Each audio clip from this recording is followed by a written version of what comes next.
নতুন এটি ৰেচিপিৰ সৈতে মই মানে আপোনালোক সকলোকে মোৰ চেনেলটোলৈ স্বাগতম জনাইছোঁ। আজি আপোনালোকৰ মাজলৈ লৈ অহা ৰেচিপিটো অতি সাধাৰণ ৰেচিপি আৰু সকলোৱে বনাব জনা এটি ৰেচিপি। এইটো হৈছে কণী আলুৰ জালুকীয়া। এই জালুকীয়া জলখননো মই কেনেকৈ বনালোঁ আপোনালোকক দেখুৱাই গৈ থাকিম। এয়া মই মজলীয়া আকাৰৰ কেইটামান আলু লৈছোঁ আৰু 4টা কণী লৈছোঁ। মজলীয়া আকাৰৰ 3টা পিঁয়াজ, কেইটামান সৰু সৰু নহৰু, এটুকুৰা এটা, 4টা জলকীয়া, গোটা জালুক অলপ আৰু গোটা জিৰা, এইখিনিয়ে মছলা লৈছোঁ। আলুকেইটা ভালদৰে ধুই লৈছোঁ। ধুই কুকাৰত 3টামান চিটি মাৰি ল'ম যাতে আলুকেইটা ভালদৰে সিজি যায়। আনফালে মই চচপেন এটাত কণীকেইটা বইল কৰি ল'ম। কণীকেইটা বইল কৰি লওঁতে অকণমান মই নিমখ দিছোঁ। নিমখ দি বইল কৰিলে ধুনীয়াকৈ বাকলিটো এৰি আহে। এয়া মোৰ কণী আলু বইল কৰা হৈ গ'ল। বাকলিখিনিও মই গুচাই ল'লোঁ। আনফালে কেৰাহীখনত তেল গৰম হ'ব দিছিলোঁ। তাতে অকণমান হালধি আৰু অলপ নিমখ দি কণীকেইটা ভাজি ল'ম।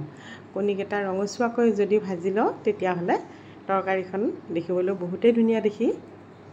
কণীকেইটা মোৰ ভজা হৈ গ'ল আৰু সেই একেখিনি তেলতে মই আলুখিনিও ৰঙচুৱাকৈ ভাজি লৈছোঁ।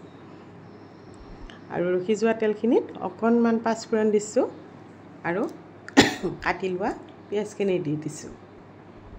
পিঁয়াজখিনি ৰঙচুৱা হওঁতেই জলকীয়া 2টা দি দিলোঁ আৰু আদা নহৰু পেষ্টখিনি দি দিছোঁ। দি এইখিনি অলপমান ভাজি ল'ম। ভাজি জোখমতে হালধি দিলোঁ।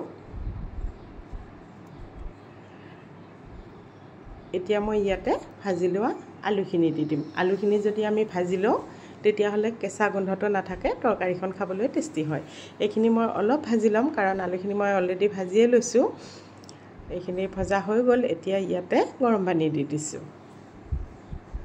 ভালদৰে লৰাই দিলোঁ। এতিয়া ৰঙচুৱাকৈ ভাজি লোৱা কণীকেইটা দি দিছোঁ। দেখিছেনে কেনেকুৱা ৰঙচুৱা হৈ গৈছে কণীকেইটা।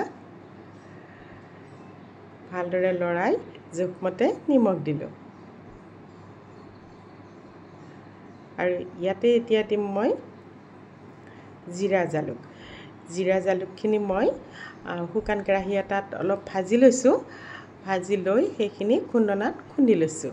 তেতিয়াহ'লে গোন্ধটো বহুতেই ধুনীয়া লাগে। 1 চামুচ মই জিৰা জালুক দি দিলোঁ। ইয়াতে ভালদৰে লৰাই উতলিবৰ কাৰণে 5 মিনিটমান সময় ৰাখি থৈ দিম।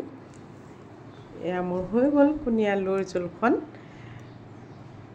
এইকেইটা দিন বতৰটো বহুতেই বেয়া, বৰষুণ দি আছিল। সেয়ে এনেকুৱা এখন জোল যদি ভাতৰ লগত বা ৰুটিৰ লগত খাব পৰা যায় তেতিয়াহ'লে বহুতেই ভাল লাগে। এয়া মোৰ খাবৰ বাবে ৰেডি হৈ গ'ল। আপোনালোকে এই জালুকীয়াখন কেনেকৈ বনায় কমেণ্টত জনাবলৈ নাপাহৰিব। সকলোৰে ৰন্ধাৰ ধৰণ বেলেগ বেলেগ। আপোনালোকে কেনেকুৱাকৈ বনায় কমেণ্টত জনাব। আজি মই ৰুটিৰ লগত খাবৰ কাৰণে লৈ ল'লোঁ। ভিডিঅ'টো চাই কেনেকুৱা পালে কমেণ্ট কৰিব। যদি ভাল লাগিছে লাইক কৰিব, শ্বেয়াৰ কৰিব। Bye bye.